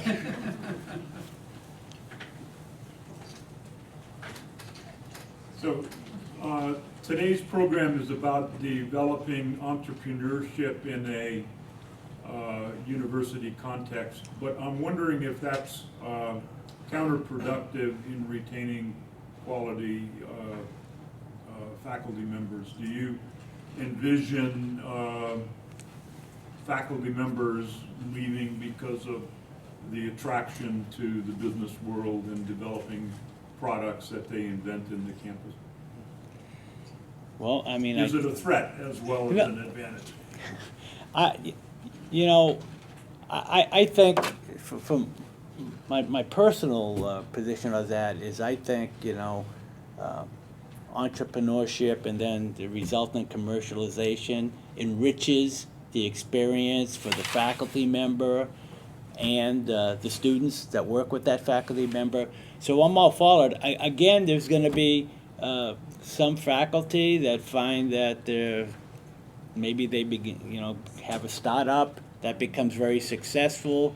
It goes up to the next level, and they decide, well, this is what I want to do, and I'd rather do this than be a academic. So my advice to faculty is, and I'll say this, no matter what they ask me, whether they should take another job here, is that you've got to do what you think is in your best interest. Okay? I think academia, being an academic, has a lot of advantages. Number one, it's a job for life, right? Now, you leave that comfort zone and you go out in the business world, and a lot that could probably have stories how business goes. Sometimes you're up and sometimes you're down, and you don't have tenure. Right.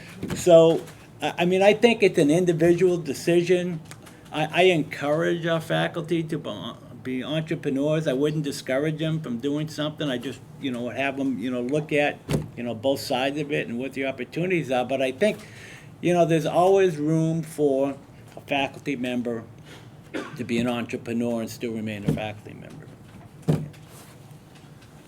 Well, in College of Engineering, we have a lot of patents because we have a lot of brilliant students and faculty. So there is one way to use that patent is basically going through the entrepreneurship or NSF course, but those are really time consuming. And for example, I as a graduate student, I cannot, just leave my research for 6 weeks or 7 weeks and go for NSF course. Yeah. Isn't it possible, because for example, we have career fairs, isn't it possible to invite some industries to come to the College of Engineering and we can present our patents over there, and then maybe we can find a licensing way or something? Yeah.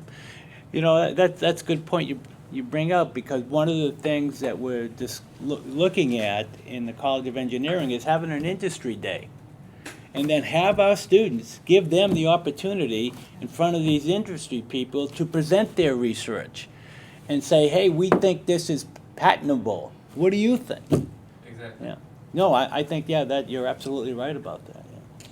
Yeah. I think you're right. There is a time commitment, but I think there are. I see a lot of students in the CBB building, Insperity building, that on the 5th floor in that reading hall, a lot of engineering students come there, and I see them. I think the dialogue between different disciplines and the ideas that you all curate together is really what leads up to some of that. So while the time commitment might seem like it's significant, I really think if you try maybe one of these things, it may not be that cumbersome, is my feeling. So because when you see the benefits of what can happen on the other end, that's valuable. So. But we're open to thinking about ways to make it easy. I guess what I'm hearing is you're busy, your curriculum is packed. How do you fit in entrepreneurship into that? I don't know the answer to that now, but something for us to think about. Right. The dean's comment about the undergrad was valuable. Even for the graduate, at least for PhD students, right. We are working basically, 14 hours a day working on our research, and even just leaving our research for 6 weeks is too much. We cannot do that.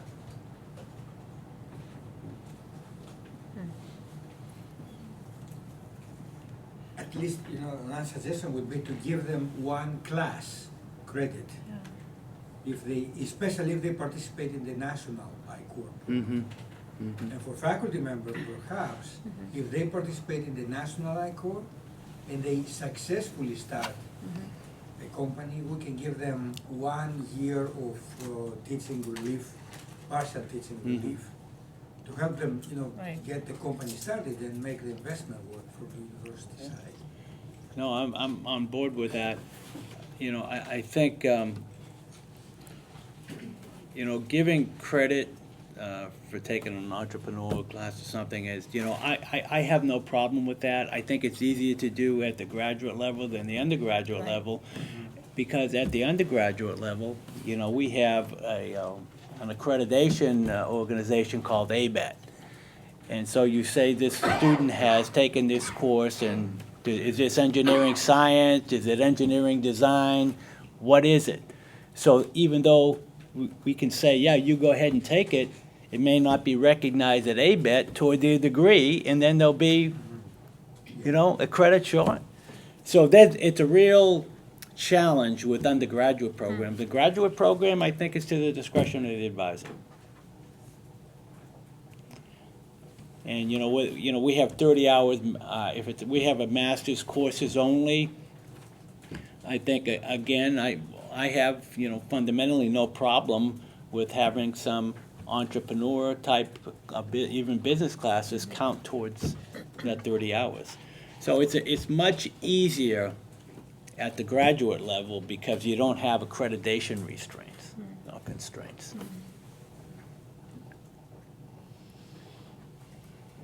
Would it help to have like a webinar delivered that y'all can watch at your discretion? No, the thing is, for example, for instance, I wanted to do that because I have a patent pending, and then I thought, hey, this is like too much because it's like 6 weeks, not being here, and then not conducting research. Because when you're doing your research, 6 weeks is not just 6 weeks, it's actually 3 months or 4 months because you need to back down and do it again. But that's why I'm suggesting if we put it up there, you can watch it after that intense period or whenever you want.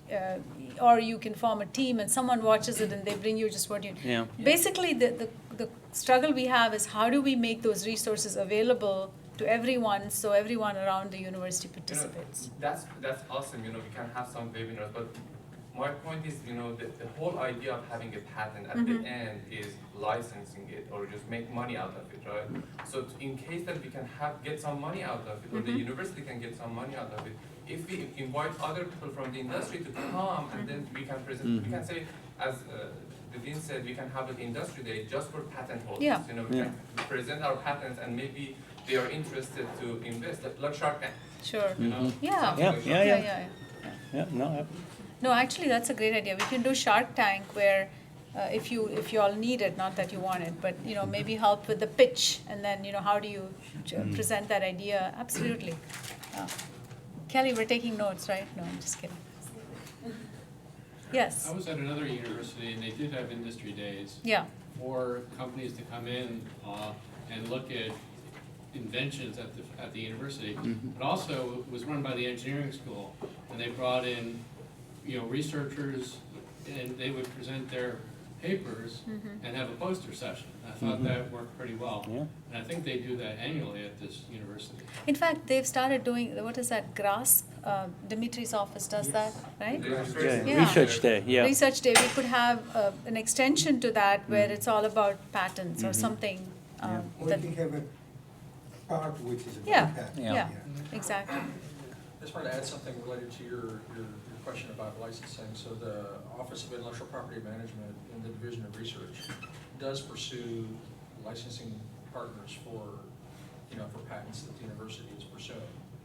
And they desperately need the help of the inventors in order to help identify, licensees and to continue their research in order to increase the value of that.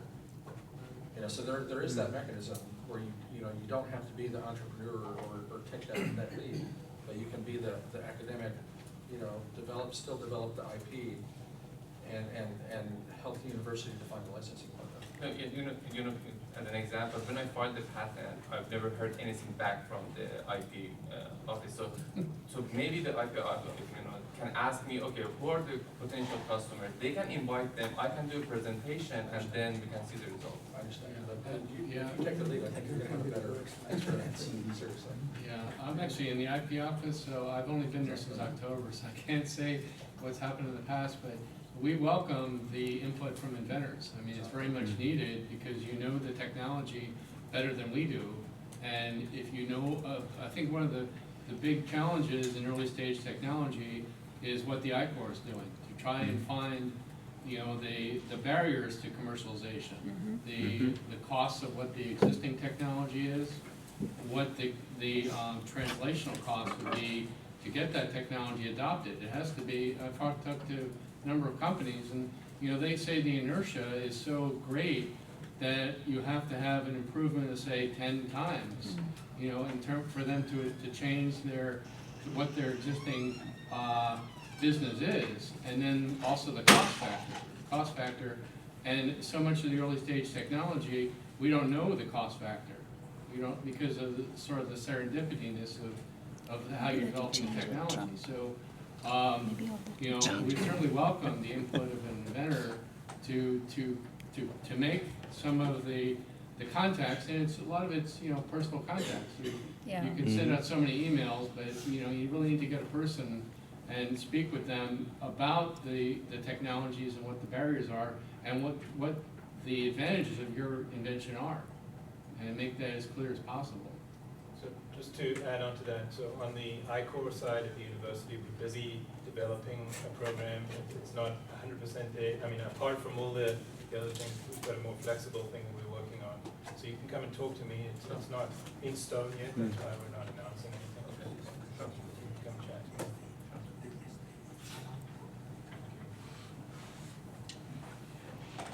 Any other questions? What about some of the ladies here? Questions? We need more women in STEM.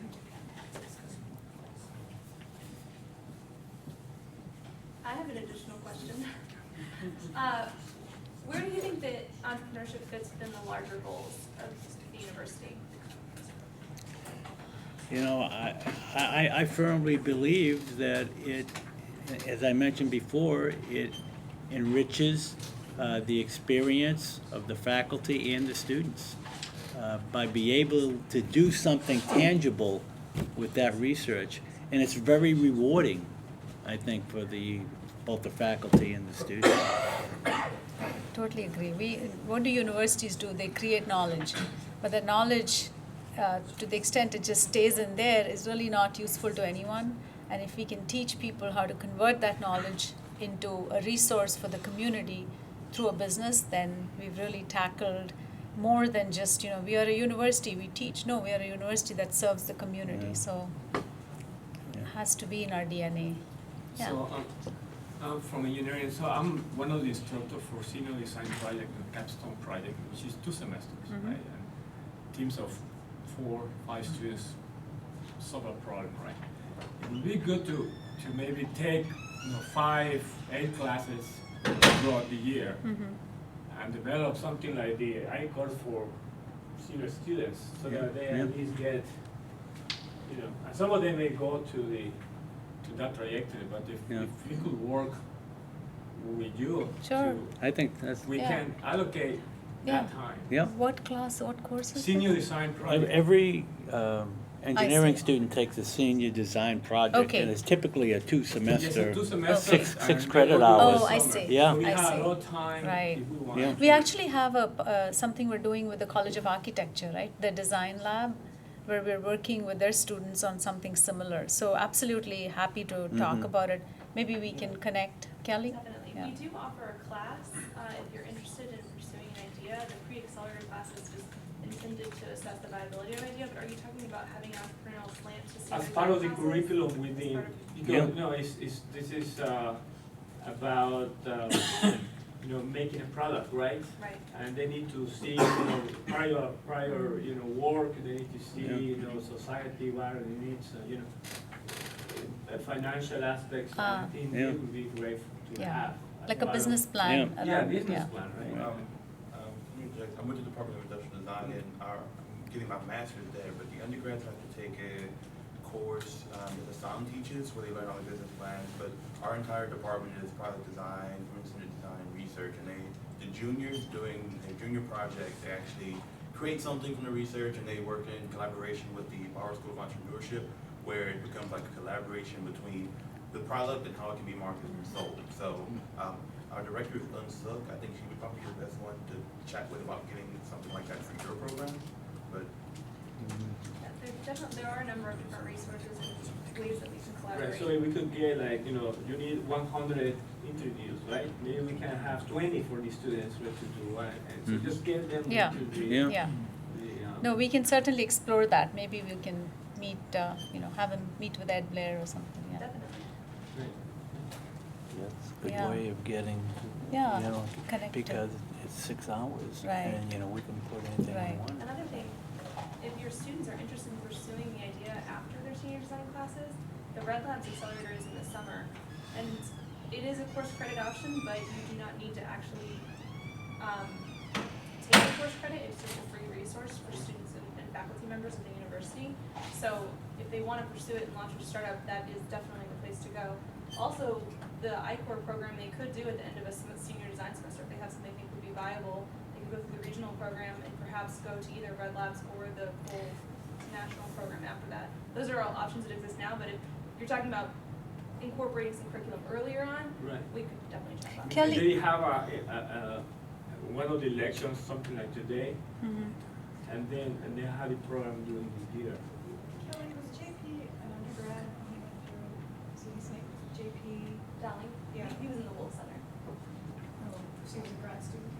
No, he was an undergraduate. So we have examples where undergraduate students at the senior level have gone through regional I-Core programs. Kelly, do they, did you talk to them about all the options with Red Labs and, oh, you did, okay. Yes, so there's a ton, I could probably talk about Red Labs for like 3 hours, but the main programs are the classes that we offer and then the accelerator program, but the problem that we do often see is that the class doesn't really count for majors that aren't business majors. So it's a great extra, I think, and if they're really interested in pursuing their idea, it's definitely worth their time, but so oftentimes people aren't approaching a course with like just an interest in entrepreneurship if they're not in business, or if they haven't had some exposure to entrepreneurship before signing up for the course. So definitely we could approach students and have just an introduction to what entrepreneurship is, have it be more approachable,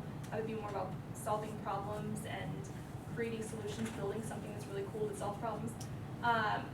That would be great to do, and then hopefully they'd find it to be something they could actually pursue in the future. They could be plugged into the regional workshops, national workshops, Red Labs Accelerator, all that kind of stuff.